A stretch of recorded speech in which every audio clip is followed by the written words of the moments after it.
A popular tourist destination could become the first major city in the world to run out of water. Officials in Cape Town, South Africa say it's just 92 days away from having to shut off most water taps because of a severe drought. They are calling April 21st day zero. Deborah Pata is at one of Cape Town's dams where water levels are dangerously low. Deborah, good morning. Good morning.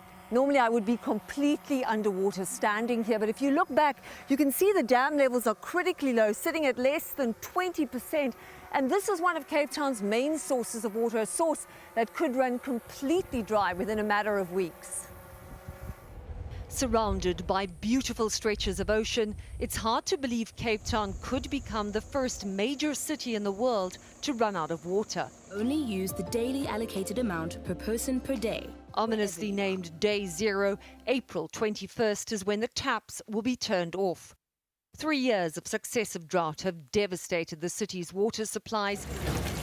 The local government has brought in severe restrictions, forcing people to look for alternative supplies like this natural spring tapped for public use.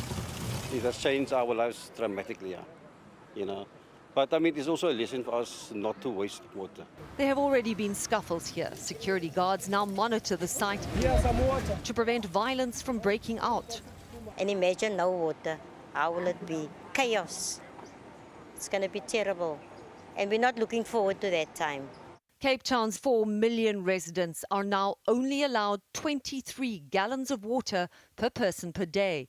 Next month, that goes down to 13 gallons. Compare that to the average American, who uses around 100 gallons daily.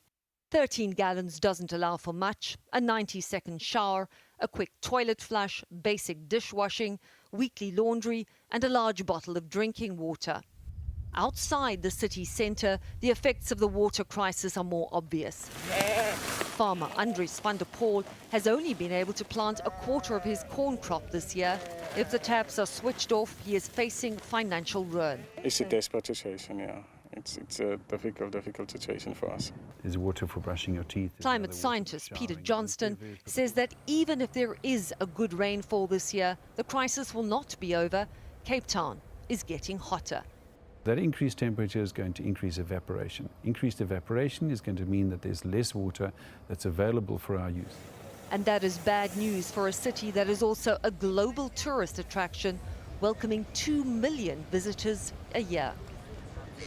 City officials believe that if Cape Townians drastically cut back their water usage, they could avoid the taps running dry until the beginning of the rainy season in May.